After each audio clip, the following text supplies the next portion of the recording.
Child, listen up. I just got done watching the newest episode of The Real Housewives of Salt Lake City, and I have to say it with all of my chest, they have done it again and again and again this season. It was such an entertaining episode. We are getting to the juices of the storylines. We're moving fast. We're not slow. We're not giving filler episode. All in all, it was an 11 out of 10. If someone that is watching this recap right now is not on Real Housewives of Salt Lake City, I urge you to very quickly get on board. Season 4 is their top tier season so far. We thought the show would go downhill without Jen, but the girls are proving themselves. I only have positive things to say. The comedic timing, the petty drama, the intense drama at the end, the fighting, the confessionals, the trip. Finally, these poor girlies are going on their first international trip in a long time with the whole cast. Truly deserved. But let me not get off of topic too much, and let's get right into of what I remember of the newest episode of The Real Housewives of Salt Lake City. So, in this episode, we move on to the trip on Bermuda. Everybody's packing their bags, everybody's getting ready, and they're meeting up at the airport and boarding the flight to Bermuda because, mind you, it is Monica's birthday trip. Monica originally is Portuguese, and I guess her grandmother emigrated from Portugal to Bermuda because Bermuda does have a very large Portuguese, I guess, expat group or, community. And Monica's really excited to go back to Bermuda. I guess meet up again with some family members from her mom's side. I was a little sad to not see those type of scenes. I don't know if they filmed that for her and they'll maybe show that in the next season. I really have no clue, but we all got to Bermuda. And first things first, Meredith, poor baby Meredith, is super cold, super whiny. She's in the trenches, as always. And turns out that Miss Meredith Marks accidentally knocked out 2 sleeping pills, and that's why she felt a little shiverish, a little cold. So she's in her room getting an IV, getting glam done. Everybody picked their room, and of course, this is the infamous bathtub gate continuation. Meredith is super upset that she did not get a room with a bathtub. She makes it known, she makes it loud, she makes it clear that she does not feel respected by the group right now. Knowing that she felt super sick and wanted to take a bath, and nobody was switching with her. They really looked at her like, "Aw, but we're still not gonna switch the room with you." A mess. But anyways, we get to the hotel, or I guess the mansion, and the hotel / mansion, the suite that they're on in whatever, is gorgeous. Heather really outdid herself with choosing this one. I don't know how far Monica is concerned with the planning of this trip, but it looked amazing, and this is exactly what we want to see. The spread looked so tasty, so good, so fresh. My mouth was watering, in the iconic words of the Brooke Ashley out here on YouTube. My favorite Bravo recapper, blogger, whatever there is. Shout out to Miss Brooke Ashley. Give her a follow and tell her I sent you. So as we all settle in the rooms, there is clearly a little bit of a divide and a little bit of some tension going on in the group. Nothing major, nothing like Potomac. Because, the Potomac girlies could really be split into two separate shows because them BITCHESs do not F with each other. But it seems as if Whitney and Lisa are still kind of on the outs because Lisa Barlow, in true Lisa Barlow fashion, cannot see why Whitney is hurt by her, is hurt by, the way she got, I guess, treated by Lisa when, her best friend Sherry passed away, sadly, a week or a couple of weeks back. Rest in peace, Sherry. It seems as if Lisa is incapable to see that this thing is not about her. Lisa Barlow, I love. Lisa Barlow is an icon, but you have to be really delusional to make this whole thing about you. And actually, you have to also be very selfish, Lisa. And I have to get you on you really quickly. I did not love the way she handled this Whitney situation. She exaggerated this so much to the point where I was like, Lisa, please turn on your brain for just 1 minute and put yourself in Whitney's shoes. Do not make yourself unlikable like this by showing the viewers that you are, that you are incapable of having and showing empathy. Yes, everybody grieves differently. Yes, you felt like you were walking on eggshells. But maybe you could have read the room a little bit more as Whitney told you. But I'll get to that later. In this episode, it got clear that Heather, even though Heather is kind of taking this matriarch role to the show and leading like 50 to 60% of the confessionals right now, she is, in my opinion, and I love Heather, but she is so desperate for Lisa's friendship. She is so salty that Whitney and Lisa formed a bond that maybe resembles a little bit the bond that Heather and Whitney had, Because let's be honest, we did not have many bad weather Heather and Whitney scenes. We've seen them together, 3 or 4 times this season? I mean, they're cordial, they're nice to each other, they're cousins, somehow, one way or another.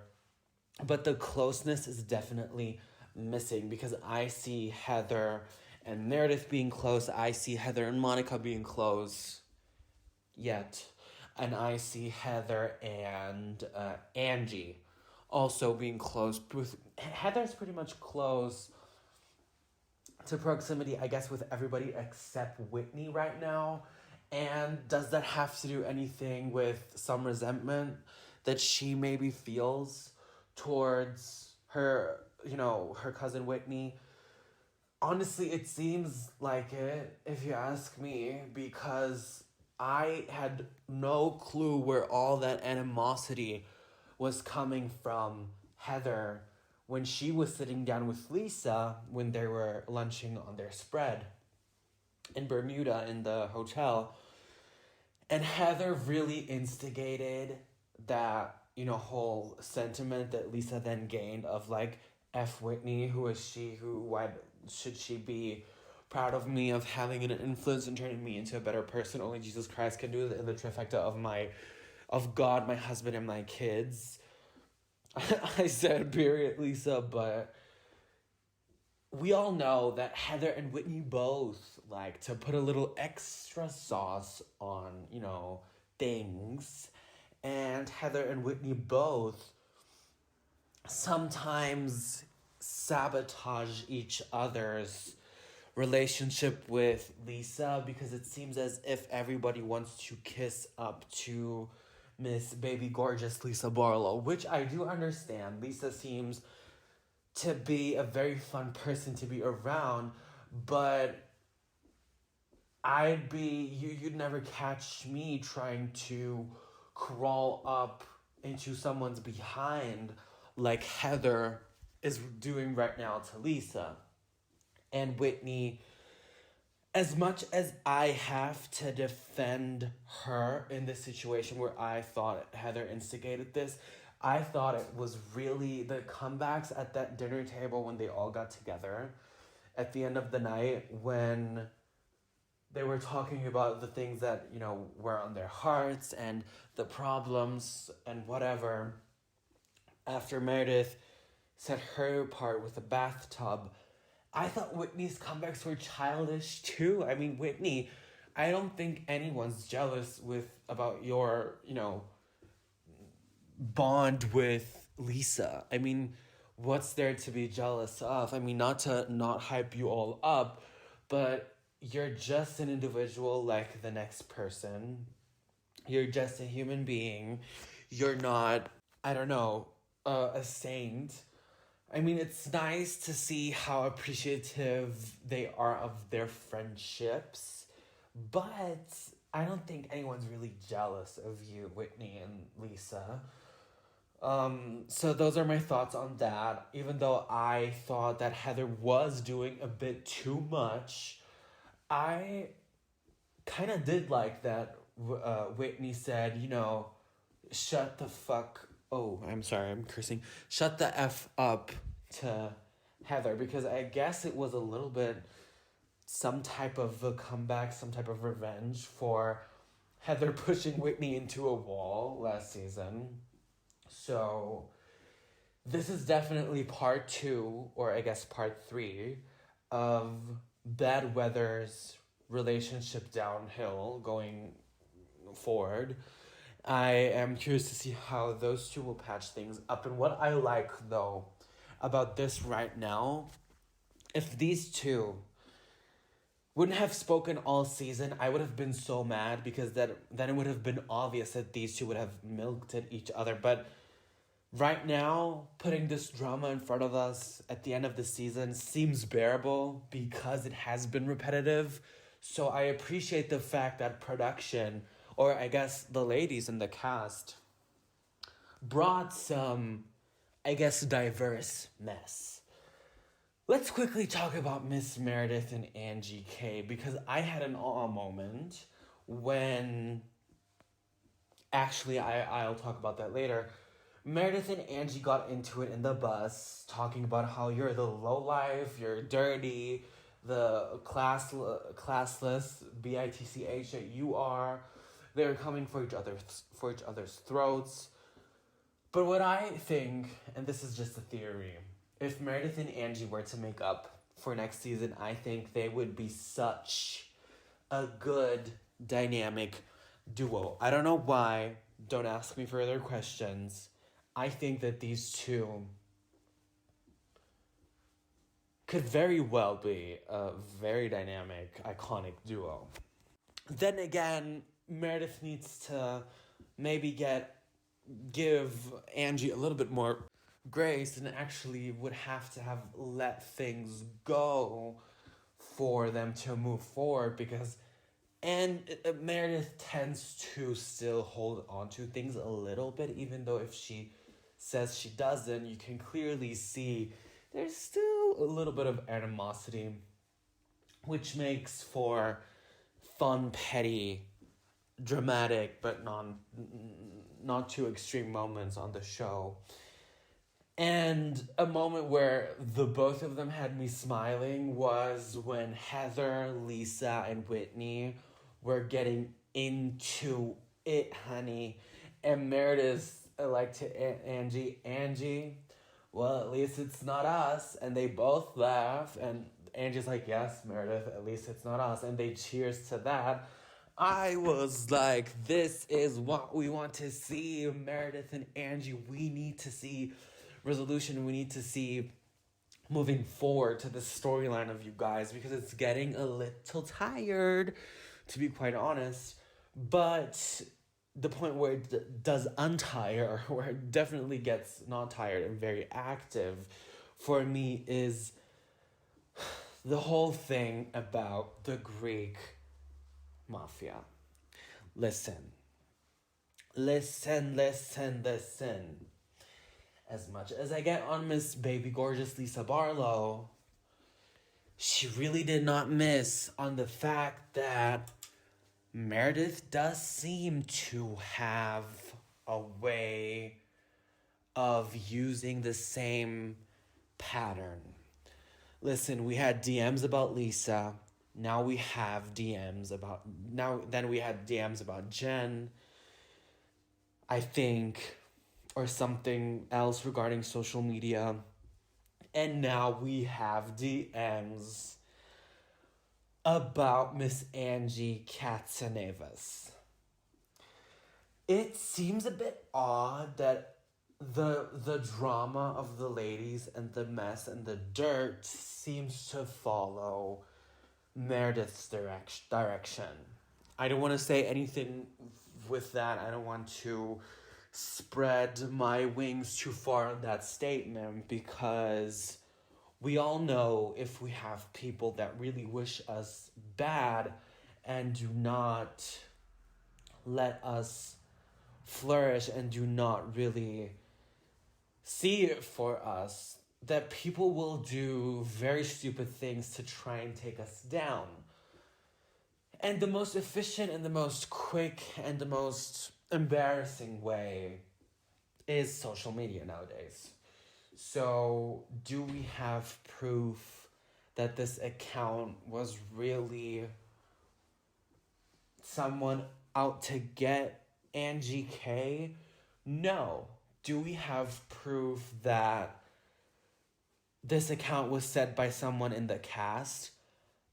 Again, no. Both could be true. I mean, viewers, if they see that and see that these women reply to the DMs like this when they do bring some mess, some diehard fans are maybe going to take the route of maybe digging something up about one of these cast members that they potentially live in close proximity by and actually message the dirt to get the attention of their faves.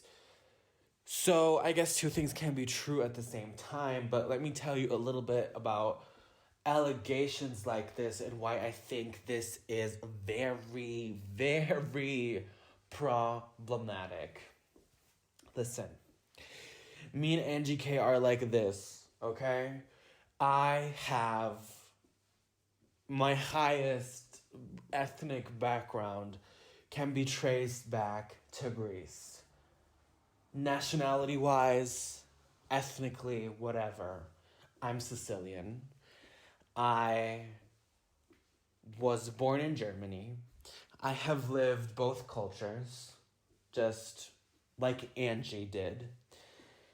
And allegations like this, and mafia allegations that roam around, my family comes from a part in Sicily that has, some groups that can act in dangerous ways.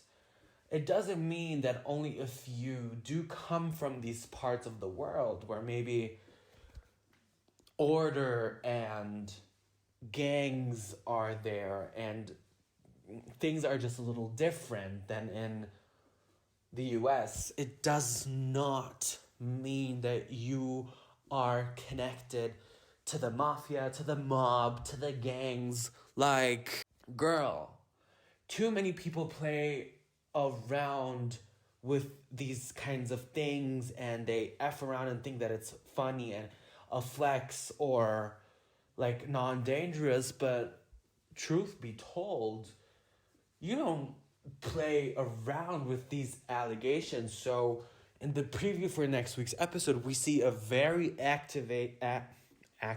the New Yorkian accent jumped out. We see a very activated Angie K. And for good reason, Baby, the way since I've been born, people, even in preschool, had me linked up with the Sicilian mafia. So I get it, girl. I freaking get it. And if in Salt Lake City, the Greek mafia did have a few, standing points or connections, does not mean that every single Greek that lives there is tied to it. To my understanding, Salt Lake City has a huge, or I guess a pretty big Greek community.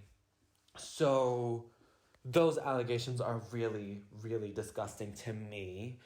And without having some concrete proof, you can't go out there and play on people's reputation and play on people's families like this, because that's how people get hurt. But then again, to be fair, Angie K did say that Jen Shaw and Heather were doing the Barbie scissor kicks in the room when Heather got the black eye. So is this maybe some extreme karma?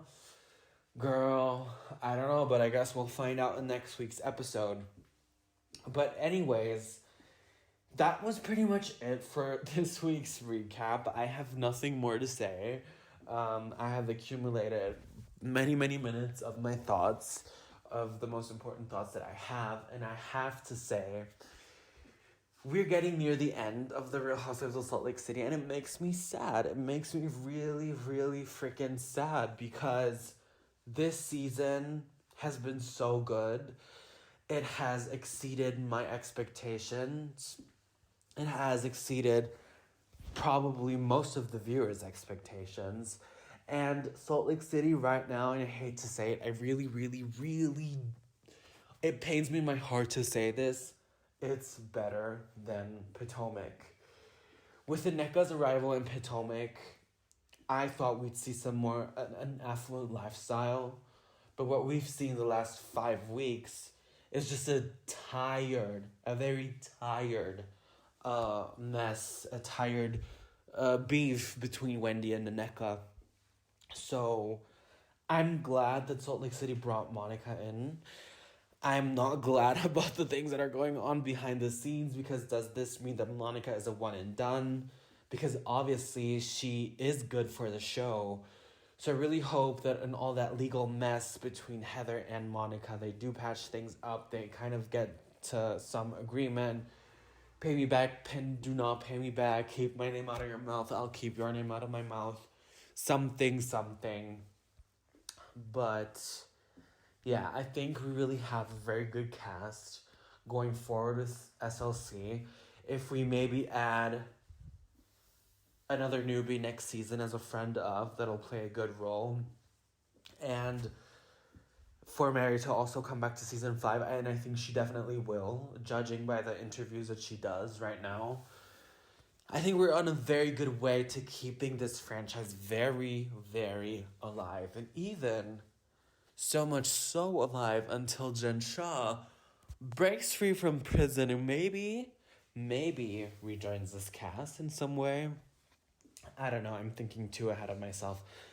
But anyways, you guys, that's it for this week's recap. I really hope you enjoyed. Give me your thoughts and comments down below. Let's get into discussion.